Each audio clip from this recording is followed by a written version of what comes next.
Inilabas ni Coach George Gallant ang naging plano ng SMB para hugutin ang ikalawang panalo laban sa Barangay Ginebra. Si Tony Bishop inilabas din ang susunod nilang plano or posibleng gawin para makahabol sa SMB. At si Paul Lee muling ipinasilip ang tigas ng kanyang dibdib sa pressure. SMB at Magnolia na ba or makakabangon ng Phoenix at Barangay Ginebra? Tutukan po natin ang lahat ng yan. Pero bago yan, hihingi po tayo ng isang subscription sa lahat ng dumadaan sa ating munting channel kung nagugustuhan nyo ang ating palabas. Kung medyo mabigat ang subscription, siguro kahit isang like at isang share na lang po yan. Okay na po ako dyan. Maraming salamat. Bago pa simula ng Game 2 ng kasalukuyang ginaganap na semifinals ng PBA Commissioner's Cup kung saan defending champion ng Barangay Ginebra, marami ang nagsabing babalikwas ang Gene Kings. Pero matapos ang bakbakan, nanatiling nakatayo ang SMB. Kung si Coach George Gallant ang tatanungin, ano ang naging plano nila at posibleng sinabi sa mga players patungo sa Game 2. Tutukan natin ang sagot ni Coach George sa report ni Ruben Terrado sa Spin. Gusto lang naming simulan ng maayos kasi alam namin babalik at lalaban ng Ginebra. Sinabi ko lang sa kanila na subukan nilang silang magdikta ng tempo ng laro at tapatan ng energy na lumabas na maayos sa pagsisimula namin. So maliwanag yung naging plano at mga sinabi ni Coach George Gallant sa players ng SMB bago patuloy yung magsimula yung bakbakan. At ngayon hawak na po nilang napakalaking kumpiyansa kasi andito na po sila Nakahawak na po sila sa kandado ng pinto para tuluyang makapasok sa finals. Ang laki ng ginawa kagabi ni Boatwright Nagtala po siya ng 38 points. Si Junmar kumamada ng 17. Si CJ Perez meron ding 17. At si Marcio Lassiter nagtala po siya ng 16. Sila talaga nagpasakit muli ng ulo ni Coach Tim Cone. Kung matatandaan po natin, matapos ang bakbakan nila sa Game 1, binanggit po ni Coach Tim si CJ.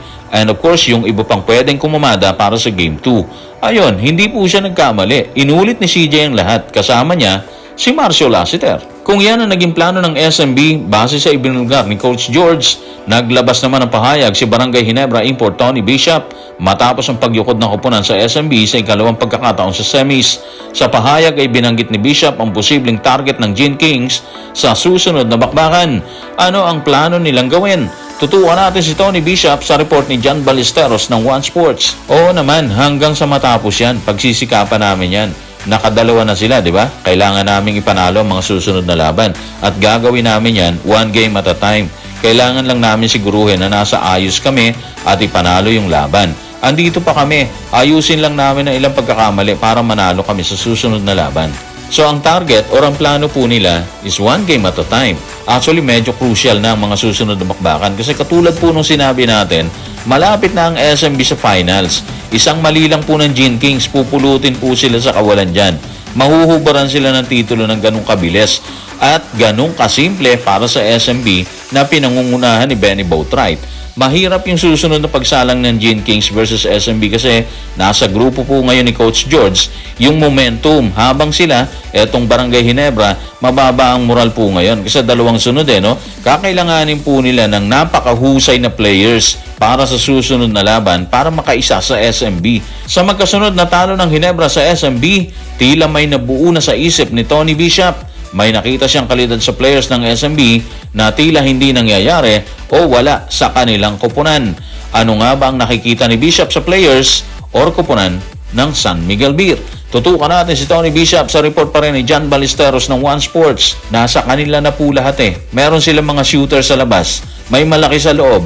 Meron silang Junmar Fajardo. Meron silang player na pwedeng kumamada ng 20 points. 3 o 4 na 3 na magkakasunod bawat gabi. Yun yung mga kalidad ng players na meron ngayon ng SMB na sa palagay ni Tony Bishop, mga dahilan kaya sila natatalo. Totoo naman yun, yung mga sinabi niya. Like eto si Junmar, ang laki ng ginagawa niya. Given naman yun, di ba? Hindi naman kasi sa tatanghaling MVP or 7 beses na MVP kung hindi siya maaasahan.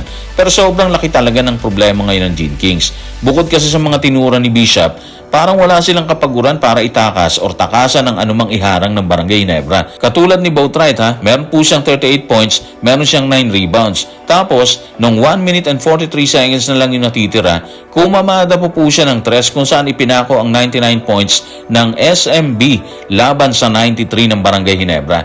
Ang laki po nun Yung mga ganong birada po kasi mas nagpapataas ng moral ng team or ng players.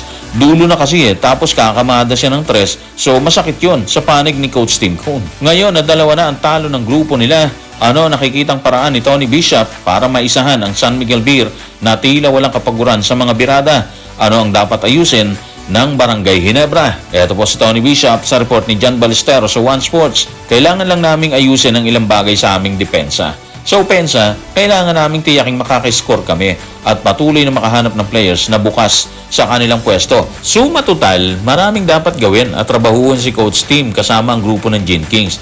At kung hindi nila maaayos ang mga pagkakamali na naggawa po nila, yung mga butas, hindi nila kinayang takpan, tsak po tayo, mananalasa muli ang SMB ni Coach George Gallian sa susunod na bakbakan. And of course, siguro, kung mangyayari po yun, walang dapat sisihin. Lahat kasi kumikilos naman sa kanila. Medyo hindi lang talaga siniswerte para makakuha ng panalo.